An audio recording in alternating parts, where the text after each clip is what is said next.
이곳에 사연을 남기게 된 이유는 제게 일어난 충격적인 일을 털어놓고 싶어서예요. 사람이 살면서 이렇게 충격을 받을 수 있는지 믿기 힘들 정도로 저는 너무나 큰 충격으로 많이 힘든 시간을 보냈습니다. 그 시간들은 평생 제 머릿속에서 잊혀지지 않을 것 같아요. 하지만 몇 년을 지내다 보니 계속 마음속에 담아두고 있는 이 일들을 어디에라도 좀 털어놓고 싶어지더라고요. 그래야 남은 여생을 조금은 속 시원하게 살 수 있을 것 같아서요. 용기를 내어 이 글을 쓰고 있으니 부디 끝까지 잘 들어주셨으면 좋겠습니다.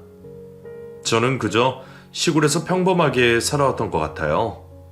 그 당시 흔히 볼 수 있는 광경으로 부모님은 농사를 짓고 계셨고 저는 형제들과 함께 동네에서 시간을 보내며 그렇게 살았죠. 저희 시대 사람들은 어린 시절을 뭐 특별하게 보낸 건 없었어요. 다들 어려웠고 힘든 삶을 살아서 특별히 뭐가 되고 싶다는 꿈을 꿀 시간도 없을 정도였으니까요. 그저 그런 삶을 살면서 어느덧 20살이 넘게 되었고 막연한 큰 도시의 동경을 가지고 제가 살던 곳에서 2시간이나 떨어져 있는 도시로 나오게 되었습니다. 사촌 언니와 함께 낯선 곳에 둥지를 틀고 공장에 다니며 열심히 살았던 것 같아요. 그리고 20대 중반이 될 무렵 지인의 소개로 한 남자를 알게 되었고 그 남자와 당연하게 결혼을 해야 한다고 생각했어요. 그 남자는 저보다 3살 위의 남자였고 굉장히 효자라고 소문이 났었는데 결혼을 하면 부모님을 모시고 살고 싶다는 그 남자의 말에 그냥 그렇게 해야만 하는 줄 알고 저는 따랐습니다. 그러고 보면 제가 젊었을 시절의 여자들은 참 착한 것 같아요. 자신의 의견을 내세우고 하는 것보다는 웬만하면 남편이 하자고 하는 것에 그대로 따랐으니까요. 지금 세대 사람들 같으면 어디 가당키 난 일인가요? 시부모님 모시고 살자고 하면 일단 제 딸이라도 도시락을 싸갖고 다니면서 말릴 것 같은데 말이죠. 어찌됐건 저는 그 남자와 몇 개월 연애를 하지도 않은 채로 결혼을 하고 나서 바로 시부모님과 함께 생활을 하게 됩니다. 어른들은 엄청 일찍 주무시고 엄청 일찍 일어나시잖아요. 그 패턴 때문에 새벽 5시에 항상 일어나 아침 식사를 준비할 수밖에 없었습니다. 그런데 시어머니는 제가 별로 마음에 들지 않으신 건지 굉장히 까칠하게 대하셨어요. 나이만 먹었지 집안 살림을 제대로 배울 기회가 없었던 제게 이런저런 잔소리를 퍼부으셨습니다. 반찬을 이렇게 하면 안 된다. 청소는 이렇게 하면 안 된다.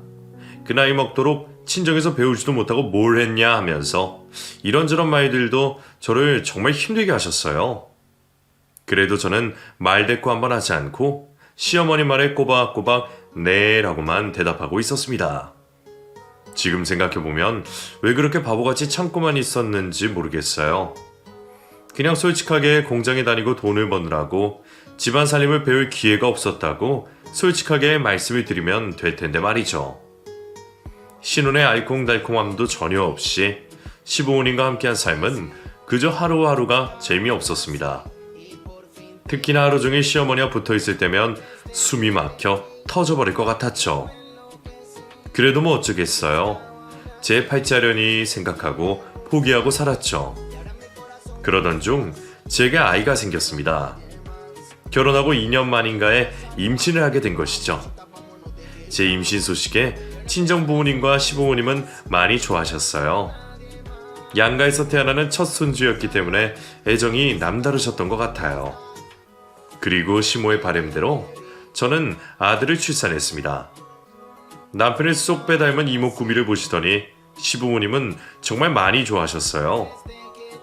그나마 아이를 그렇게 예뻐해 주시니 제가 시댁의 생활을 버틸 수 있었던 힘이 되지 않았나 싶어요. 아이를 낳고 집안일을 하며 하루하루를 무료하게 보내던 어느 날 주변 지인들의 말을 우연히 듣게 되었어요. 어느 땅이 있는데 그 땅을 사면 나중에 엄청 땅값이 오를 것이라는 말들을 하시더라고요. 저는 그때까지만 해도 그런 쪽으로는 아예 아무것도 몰랐었어요. 그저 살림하고 남편이 벌어다준 쥐꼬리만한 돈을 아끼고 쪼개 쓰면서 그게 전부인 줄만 알고 있었죠. 하지만 사람들이 하는 얘기는 제게 쏙쏙 박히더니 며칠 동안 뇌리에서 잊혀지지가 않는 겁니다. 며칠을 고민하다 저는 남편한테 말했어요. 여보, 우리도 땅 좀 맡아보면 어때요? 사람들이 그러는데 월급쟁이 생활로 평생 살다가는 자기 집도 마련 못한대요. 아이고 이 여자야, 그런 거나 아무나 사는 줄 알아? 맨날 공부하고 열심히 노력하고 운도 따라야지 사는 거라고. 괜히 그런 것에 눈 돌릴 생각하지 말고 내 월급으로 열심히 적금하고 돈 모아. 남편은 제 의견 싹 무시하더라고요. 저희 남편이 좀 무뚝뚝하기도 하고 황소고집이 있는데요. 자기가 한 번 아니라고 생각하는 거는 아주 죽을 때까지 아니라고 우기는 사람이에요. 그렇게 그냥 저의 땅에 관한 꿈은 그대로 넘어가는 줄 알았습니다. 그러던 중 남편의 공장에 부도가 난 거예요. 남편이 고집도 세고 술 먹으면 조금 안 좋은 버릇이 있긴 해도 일 하나만큼은 성실하게 열심히 잘 다녔거든요. 그리고 그 공장의 사장님과 굉장히 친해서 친형제처럼 지냈는데 남편에게는 아무런 말도 없이 하루아침에 사장님이 공장에서 사라져버리신 거죠. 알고 보니 남편은 몇 달째 월급이 밀려있는 상태였는데 다른 사람들한테 돈을 빌려서 제게 생활비를 준 것이더라고요. 거기에 공장 사장님께도 남편이 중간에 보증 같은 것을 써서 돈을 대신 빌려준 적도 있더라고요.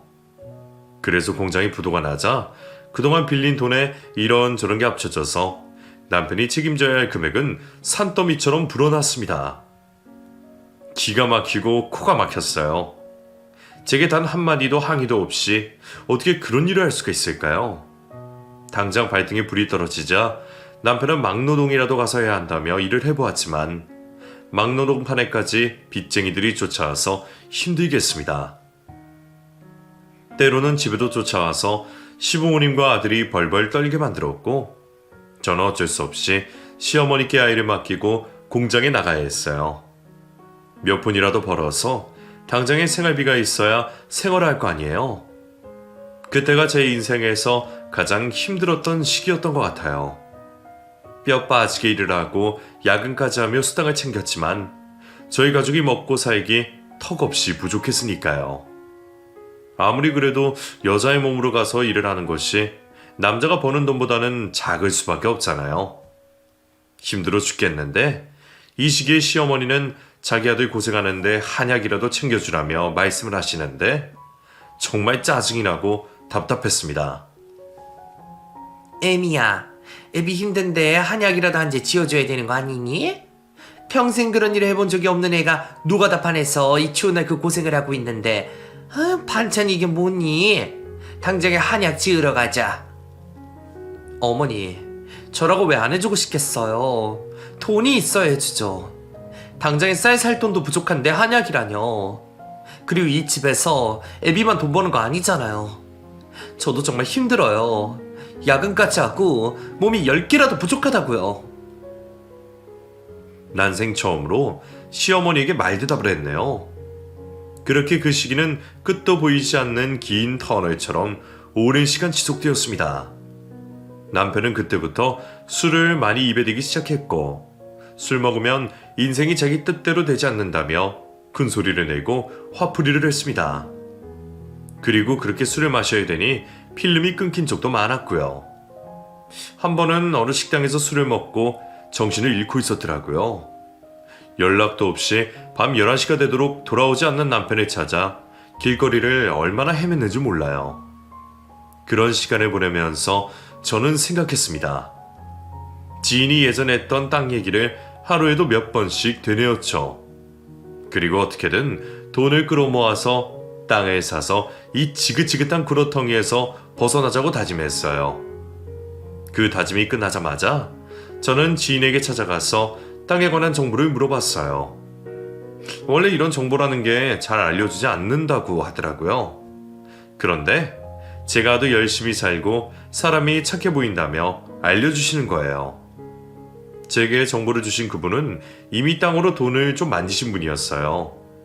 나이가 지긋하신 중년 여성이셨는데 처음에는 저처럼 아무것도 모르고 집에서 살림만 하시다가 이런 쪽으로 관심을 가지고 공부를 많이 하셔서 여러 정보를 많이 알고 계시더라고요. 어떻게 운이 좋게 제가 그런 분을 알게 되어서 고급 정보를 받은 셈이죠. 진짜 그분은 제 인생의 은인 같은 분이시랍니다.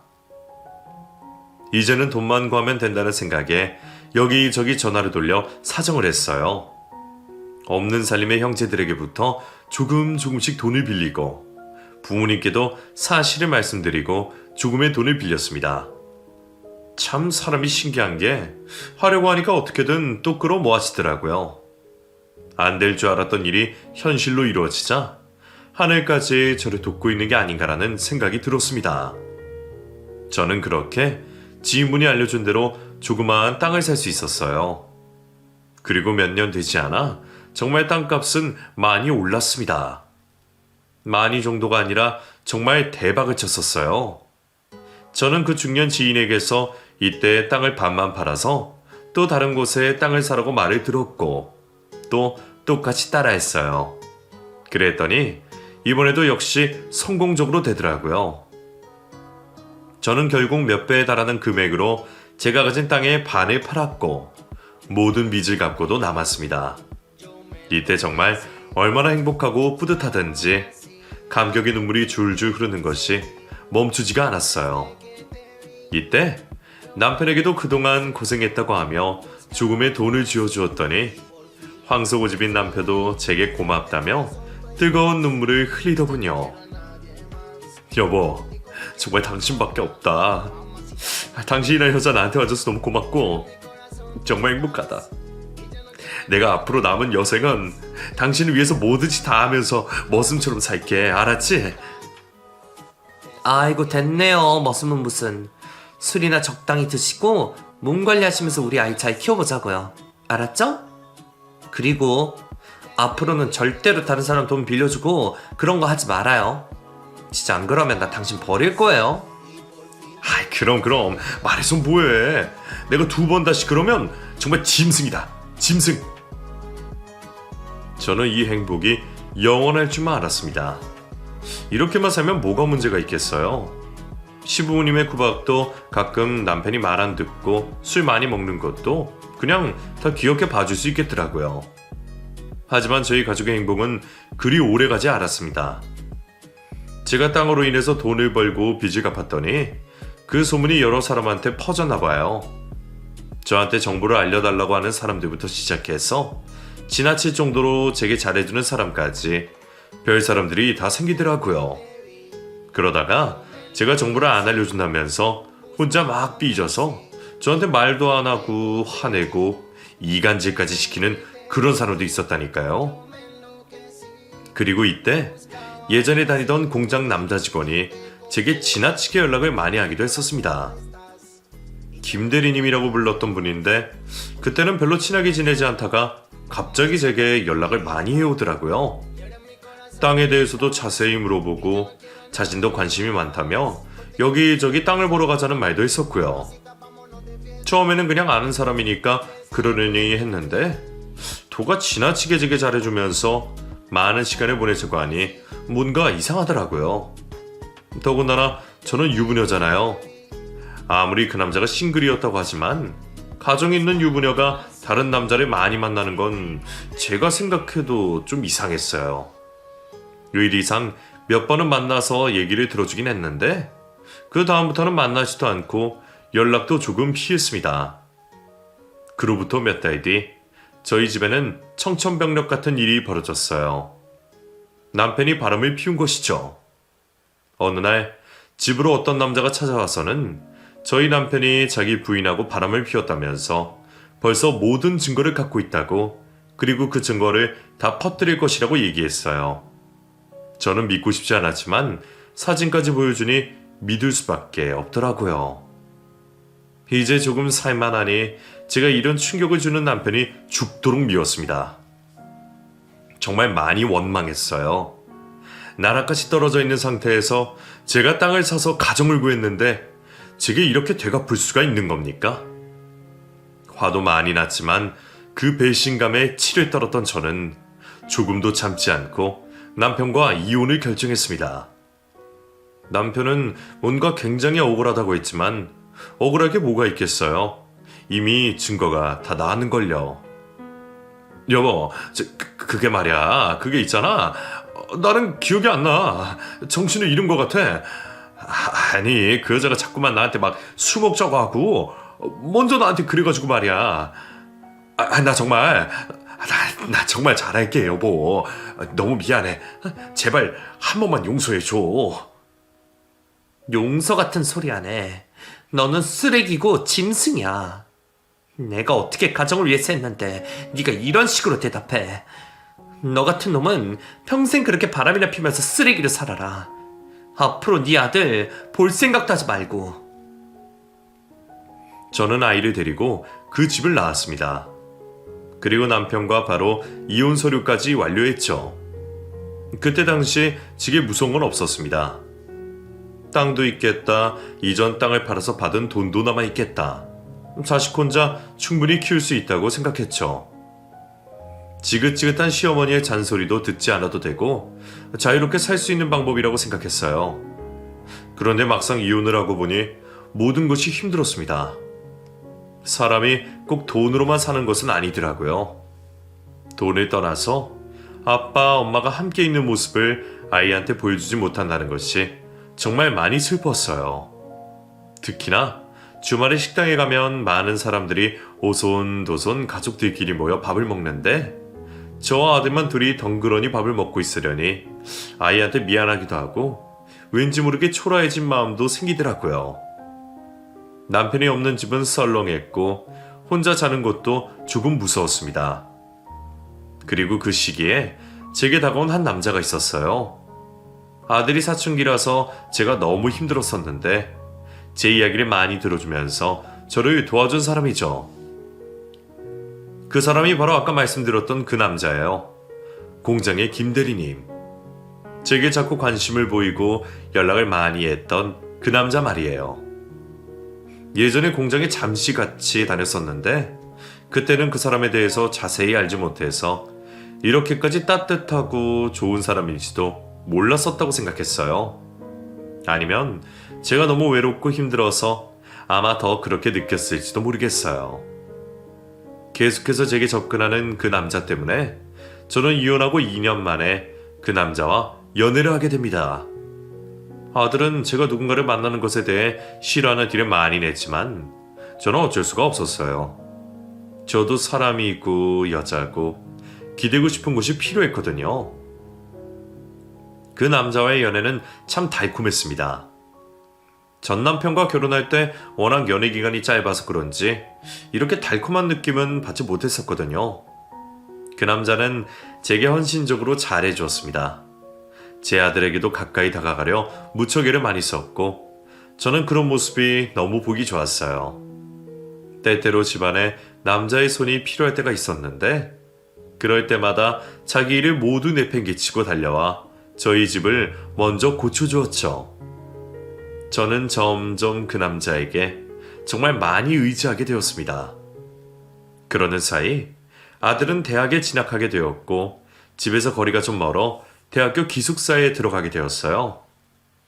자연스럽게 혼자 살고 있는 저는 그 남자와 같이 살았습니다.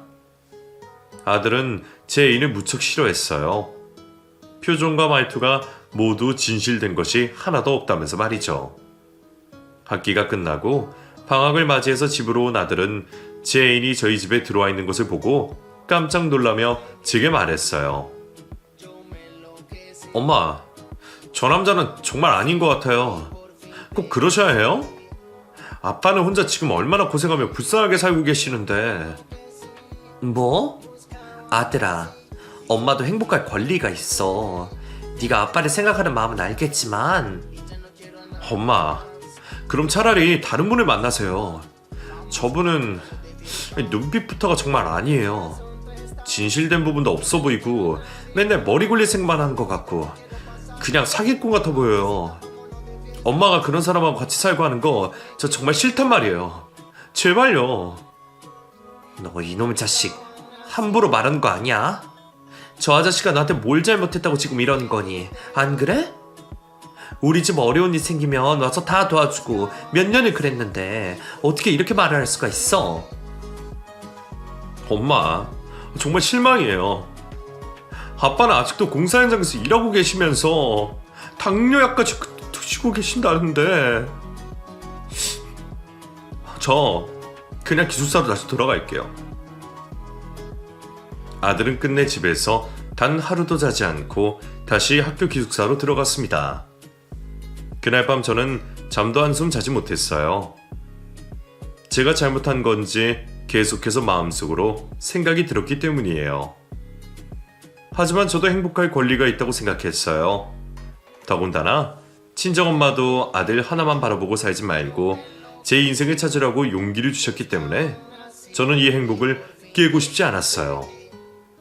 그렇게 몇 년 후 저는 그 남자와 소소하게 언약식까지 하면서 재혼을 하게 되었습니다. 혼인신고는 아직 하지 않았지만 저희를 아는 다른 사람들에게 모두 다 공표를 해버렸죠.